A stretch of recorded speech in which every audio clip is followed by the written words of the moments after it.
అయ్యో సారీ అండి, అడితొక్క మీద కాలేసి మీ మీద జారి పడ్డాను. పర్లేదులేండి. పర్లేదా? పడకూడని చోట చేయి పడింది పర్లేదంటారేంటండి? మరి ఏం చేయమంటారండి? ఏమిటి బాబు ఏమైంది? పడకూడని చోట నా చేయబడింది పర్లేదంటున్నారండి. 10 ఏళ్ల నుంచి గుడికి వస్తున్నా, నా చేతికి ఒక్క పండు కూడా దొరకలేదు. నీకు పండు లాంటి అమ్మాయి దొరికింది, నీకెక్కడో సుడుందయ్యా. అయ్యో లేదండి, అసలు ఏం జరిగిందంటే. సరే పడ్డావు అయిపోయింది, ఎందుకంత ఫ్రీ పబ్లిసిటీ చేస్తున్నావు? ఎందుకండి అంత కోపం? కాలు జారి మీద పడ్డాను, తప్పైంది. తప్పు జరిగిపోయిందా? అవునండి, పడకూడని చోట నా చేయబడింది. చివర గుళ్ళు కూడా మొదలెట్టేశారా? గోవిందా అయ్యో, నా వల్ల మిమ్మల్ని అందరూ అపార్థం చేసుకుంటున్నారు, సారీ అండి. ఏమండి? సారీ అండి, సారీ సారీ సారీ. ఏం చేస్తాను? కుంకుమ అంటుకుందండి. అంటుకుంటా ముట్టుకుంటావా? ముట్టుకున్నానా? అయ్యయ్యో, ముట్టుకోకూడని చోటు మళ్ళీ ముట్టుకున్నానే. అయ్యయ్యో, నువ్వు ఇలా కాదు, ఒక మైక్ పట్టుకుని అందరికి వినపడాలి, అర్చి చెప్పు. గాడ్. వెంకటేశ్వర స్వామి భక్తులందరికీ నా పవిత్రమైన ఈ దేవుని సన్నిధిలో పొరపాటున జరగకూడని తప్పు ఒకటి జరిగింది. అందమైన అమ్మాయిని కేవలం అరగి తొక్క. ఏంటండి ఇది? మీరే కదా మైక్ పట్టుకుని అందరికి వినపడేలా అరిచి చెప్పమన్నారు. దేవుడు, ఆ దేవుడి మీద ప్రమాణం చేసి చెప్తున్నాను, మిమ్మల్ని కావాలని ముట్టుకోలేదండి. ఏంటండి అంత కోపం? అరే అరే వెళ్ళిపోతారేంటి? ఎవరమ్మా అతను? లవరా? నా మొగుడు. ఏంటి బాబు అమ్మాయి కోపంగా వెళ్తుంది? అదేనమ్మా, పడకూడని చోట చేయబడింది, ముట్టుకోకూడని చోట ముట్టుకున్నాను. మొగుడు ముట్టుకున్నందుకే అంత ఎగిరిపడుతున్నావేంటమ్మా? ఏమండి, నేను మూడని చెప్పలేదండి, అపార్థం చేసుకోండి. పుల్లమ్మాయి గారు, నా సంచి తీసుకుంటాను. ఎందుకు? నేను వెళ్ళిపోతాను. ఎక్కడికి? ఏదో ఊరికి.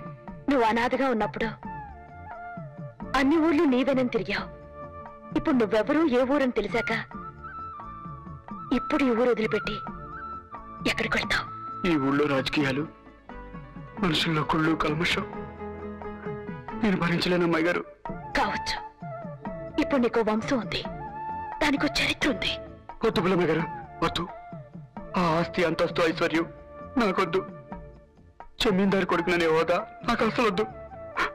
డబ్బున్న చోట మంచితనం ఉండదని నేను ఎప్పుడో తెలుసుకున్నాను. మంచి మనసుతో చెప్పిన మీ మాట కాదని మా నాన్నతో వెళ్ళి తప్పు చేశాను పుల్లమ్మాయి గారు, తప్పు చేశాను. నీ పరిస్థితుల్లో నేనున్నా అలాగే చేసి ఉండేదాన్ని.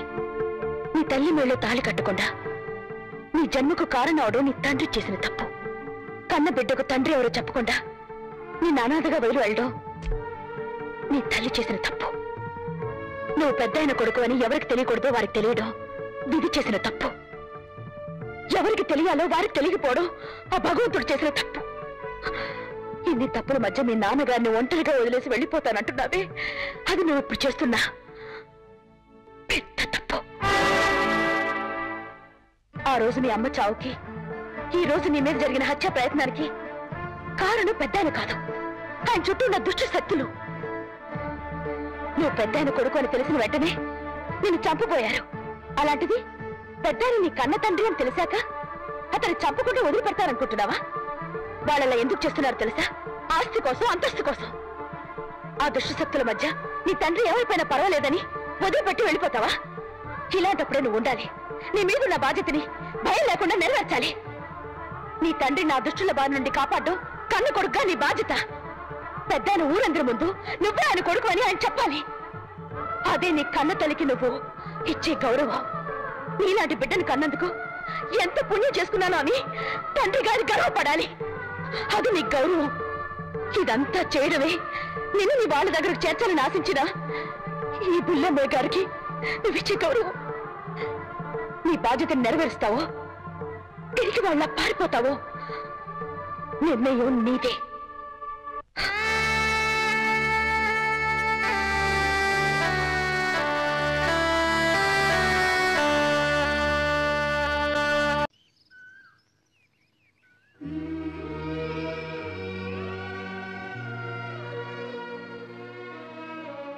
ఏమండి, బాధపడుతున్నారా?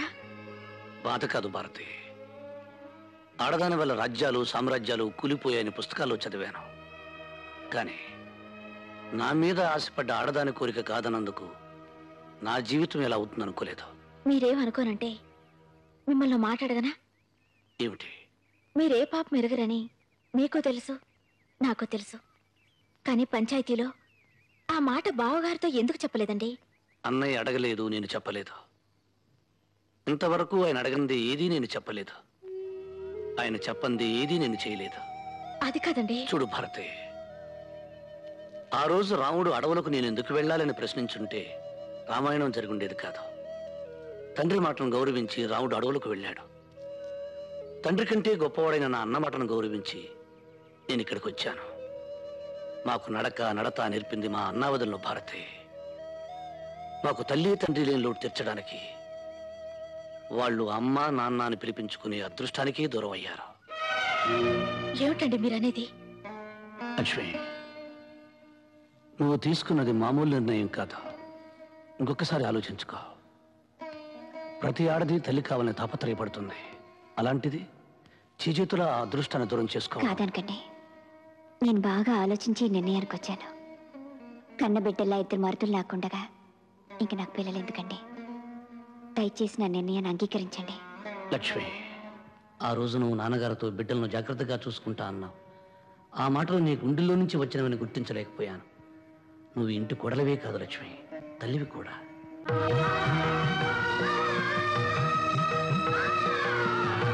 నాకు అలాంటి మూఢనమ్మకాలు లేవు. అయినా నాకు తొందర వచ్చింది. పెళ్ళై ఇన్నేళ్ళైనా మీకు పిల్లలు లేరు కదా, మీరు కట్టుకోండి. ఏమిటే కన్నీళ్ళు? నేను చాలా పొరపాట్లు చేశానండి. అంతటి ఉత్తములతో నేను ప్రవర్తించిన తీరు తలుచుకుంటే నాకే సిగ్గేస్తుంది. అమాయకత్వంతో వాళ్ళ మధ్య బ్రతికాను.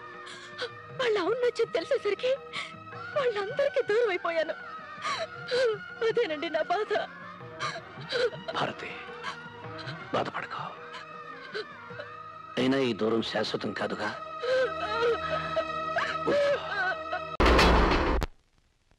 పెద్దాయన గారి భార్యను, ఆయన బావమరిదిని, అతని కన్న కొడుకును, మిగిలిన సహచరులను హత్య చేసినందుకు ఇతను అరెస్ట్ చేస్తున్నాను.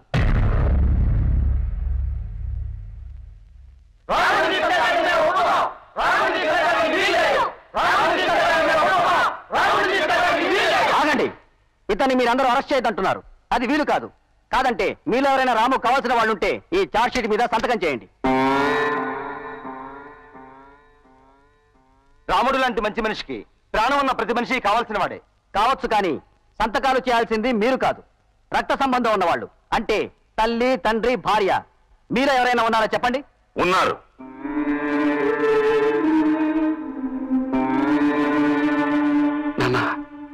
నాకు మాటిస్తావా? అదేంటి బాబు, అడిగిన వాళ్ళందరికీ లేదనకుండా ఎన్నెన్నో ఇచ్చాను. ఈ రోజు నా కొడుకు, నా కన్న కొడుకు అడుగుతుంటే కాదంటానా? అడుగు బాబు, నీకేం కావాలన్నా ఇస్తాను, ఏం అడిగినా ఇస్తాను. ఇది సత్యం. నేను మీ కన్న కొడుకన్న నిజాన్ని ఎట్టి పరిస్థితుల్లోనూ ఎవరికి చెప్పకూడదు బాబు. అవునన్నా, నా పుట్టుకి కారణం మీరని అమ్మ కళ్ళు మూసే వరకు ఎవరికి చెప్పలేదు. ఇప్పుడు నేను ఆ విషయం 10 మందికి చెప్పి మా అమ్మ కాపాడిన మీ గౌరవం, పేరు, ప్రతిష్ట చెడగొట్టడం నాకు ఇష్టం లేదు.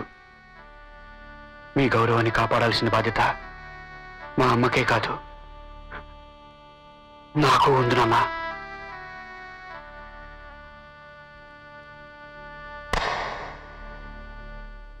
చెప్పండి గజపతి గారు, ఇంకా ఏం ఆలోచిస్తున్నారు? చెప్పండి. రాముడు ఎవరో మీకు తెలిసిన నిజం మీ నోటితో ఊరందరి ముందు చెప్పండి. చెప్పండి గజపతి గారు, ఈ రాముడు ఎవరో చెప్పండి. లేదమ్మా, నిజం చెప్పే అవకాశం రాముడు నాకు లేకుండా చేశాడమ్మా.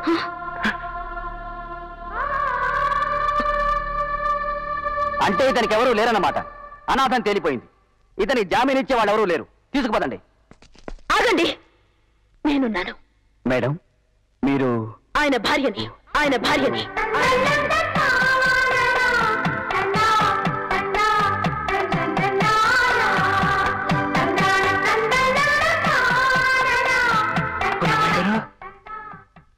మీరు నాకు మాటలు నేర్పిన దేవత. నన్ను మనిషిని చేసిన దేవత, నాకు దారిని నీరుని చూపిన దేవత. అలాంటిది మీరు నన్ను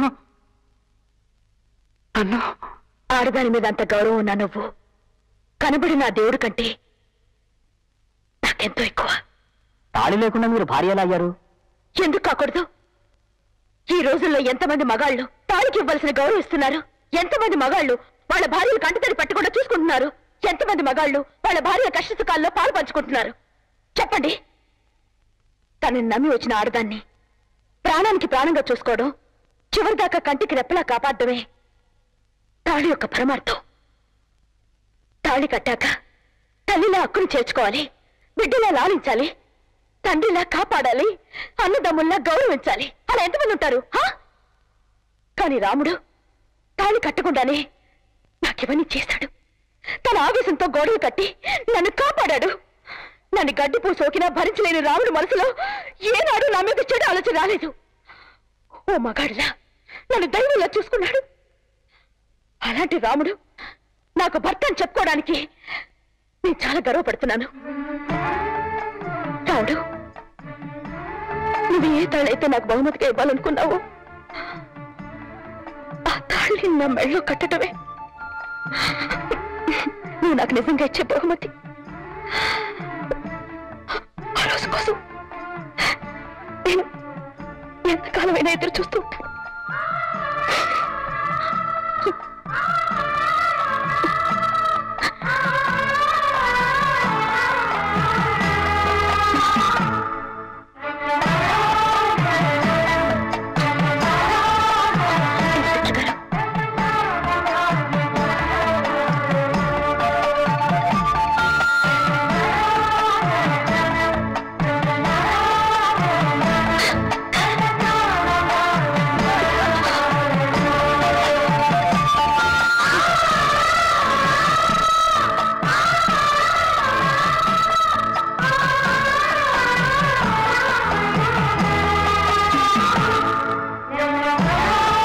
ఈ వీడియో మీకు నచ్చినట్లయితే లైక్ చేయండి, షేర్ చేయండి. ఇలాంటి మరిన్ని సరికొత్త సినిమా వీడియోల కోసం షాలిమార్ తెలుగు హిందీ మూవీస్ ఛానల్ ని సబ్స్క్రైబ్ చేయండి. అలాగే ఇక్కడ ఉండే ఈ గంట సింబల్ ని క్లిక్ చేయండి. మేము అప్డేట్ చేసే ప్రతి వీడియో నోటిఫికేషన్స్ మీకు వచ్చేస్తాయి.